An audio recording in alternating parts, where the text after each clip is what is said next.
Well, this is a really cool spot right here, and I wanted to talk to you about one of my favorite stand setups. And I have a few of these favorite stand setups, and I believe that all of them have the potential to shoot a big buck out of, but this one's a proven spot. And just real quick, we have a stand location up top right up here, and we have one below me. And you can see right here, there's a really cool spot. I like showing these right now, you know, maybe closer to hunting season's better for some of these, especially when we're talking about deer hunting and stand location setups, but there's no leaves on the trees, and it's just really easy to see right here before spring green up. So really good illustration where we can get a lot of good visuals in. This is cool right here. Great spot where deer jump this fence and they continue on this bench up or down.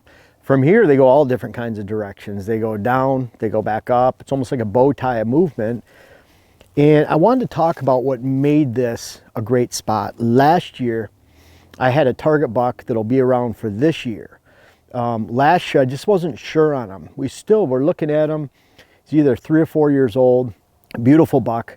But he came in right here, and I was up in this stand, and he sat here for a little bit, maybe a minute, and then he proceeded to go right over there, walk right by the mock scrape, go right by to the water hole. And that's what kind of really strengthens the middle of this bow tie, where we have deer coming from wide areas right here. They narrow down, they jump this fence, they use this bench system, they hit the water hole or the mock scrape. We have a big rub right by. In fact, the tree that the camera's on, we have a big rub on, so bucks are actually coming in making that rub while the camera's on there. But there's a few reasons that make this stand one of my favorites. And number one, we have 2 stand locations here. What I like about that is this one down below. Because of the thermals, we can't use that stand in the morning because those thermals are always going to be coming uphill here. So this movement right here, we'd blow it out. Because we have a point that comes right down here, because that stand, any type of west wind we get a very clean wind. And what I mean by that is there's no earth. We have the hill going up behind the camera. If we get wind coming over the top from there really hard in the evening, that's from the south, that scent is just going to tail right back up and saturate this area.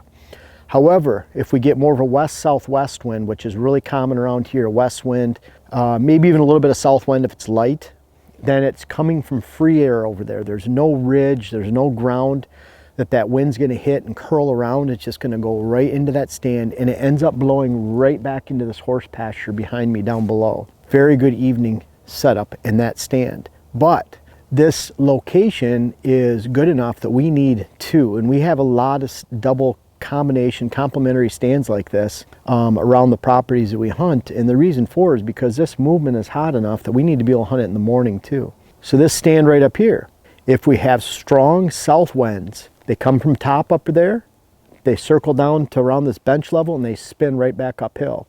So we can be in a stand above there with a south wind, which would technically be at our back, but it's way up high. And that wind will come back and hit us in the face while we're sitting there in the morning with the rising thermals. Also, behind my left shoulder is the northeast. So if we have a northeast wind, that's blowing right through here, and it picks up that stand location, and it throws that scent right down into our trail and our access trail over there, which is full of some rocks, a steep bluff, basically one that we can't even walk up. It's a cliff. And then a big rocky area where deer just do not move through. There's some fur on the side. They don't bed there. It's kind of a dead area in the middle of the property, which is kind of cool because we can blow our scent there. So we get a lot of value. We can even hunt this stand with a good northeast wind. Again, it has to be a moderate wind in these hills, because if it's a light wind in the evening, even if it's northeast, it's a perfect location. Towards evening, it's starting to drop down and saturate this bench area. So I look at least a 6 to 8 mile an hour sustained moderate wind, and that's going to keep in the evening, even though you have the thermals pulling down, it's still going to be enough to keep pushing uphill and getting it out of here and away from the stand position. So for that, we can hunt this one with various winds in the morning. We can hunt this one up top in the evening as well. And then we have our all evening big giant oak tree that we can hunt out of that's very non-invasive. We can just come up here to the side of a fence by the horse pasture, get into it. And when that buck came through last year, he just followed the script like he's supposed to, like we've seen bucks come through here all the time. come right up through here, goes to the water hole, stood around the water hole, got a drink, went by the mock scrape. We find that they're either usually coming through, hitting the water hole, the mock scrape. A lot of times they hit the mock scrape more than the water hole. At that time of the year when they're rutting, then they're definitely going to hit that water hole. Diane out of the oak tree one night, the split brow buck 2 years ago. She came home from hunting and I couldn't wait for her to get back. And she just buried her head in my chest with tears in her eyes. And she had the split brow buck here. And as an inexperienced hunter, that was only her second year, she had a really hard time. She'd hold on one opening, he'd walk through a different one, or he'd be above it. She'd try to adjust, and she had a really hard time. He was around for about a minute, made a scrape.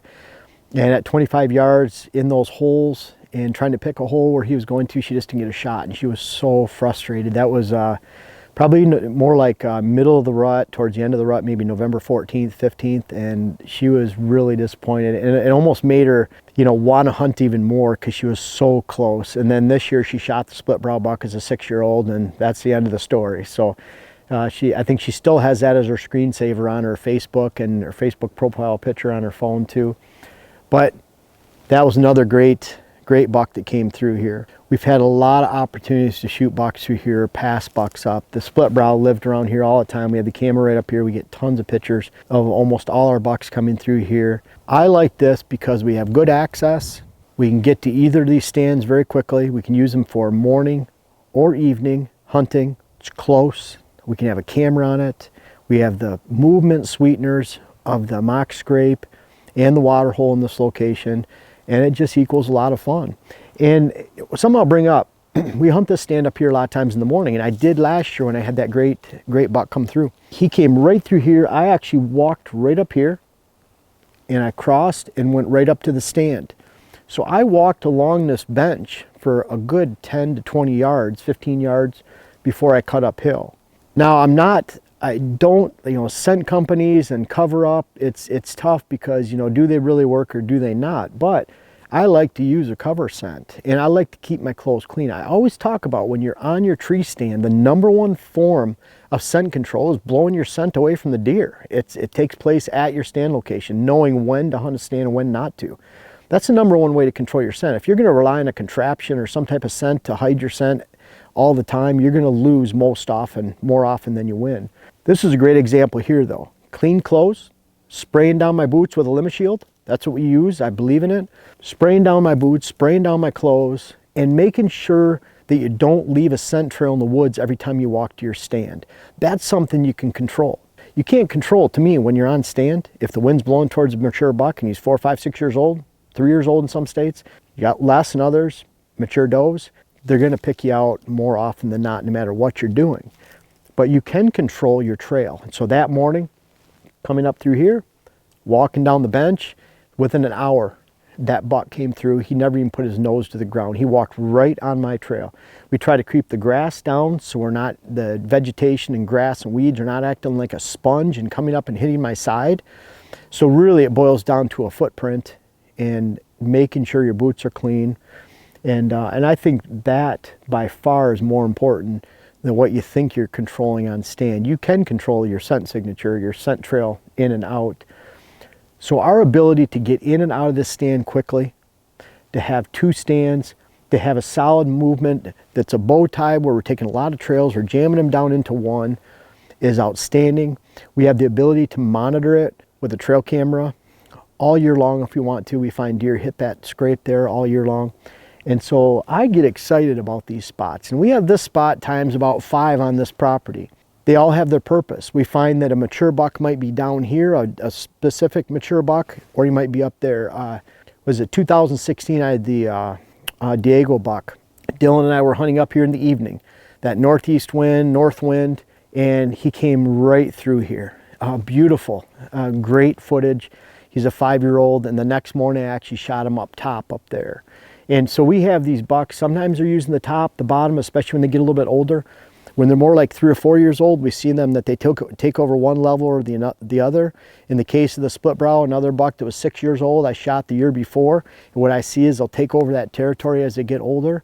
But the cameras will let us know with each setup what's going on in those locations. We have multiple stands to take advantage with different winds, morning or evening, in each one of those spots. And this is an example of that. Again, we play the thermals here a lot. We use these stands with different winds, morning, evening. You have to plan those out.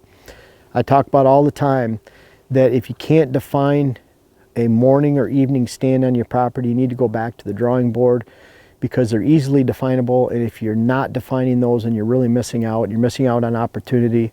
And that's a sign of a good property plan. And that applies to public land too. If you can't say, I'm going into this stand and it's a public land, it's a private, or it's a public land morning spot, or this is more of an evening spot for this, then you really get to know need to get to know your habitat better, the movements on the land, where deer are bedding, where they're moving to. It doesn't mean you need at all to know the exact bed. I don't know where the exact beds are that these bucks are using around here, but I know they're over there in the morning and they're over there in the evening, and this is a great funnel to capture them at.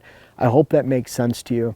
I hope that you can define your stands like this, play the thermals, and this is one of our great stands. I hope you've enjoyed the footage for this one, because we enjoyed a lot creating the footage for this, and we can't wait till this fall.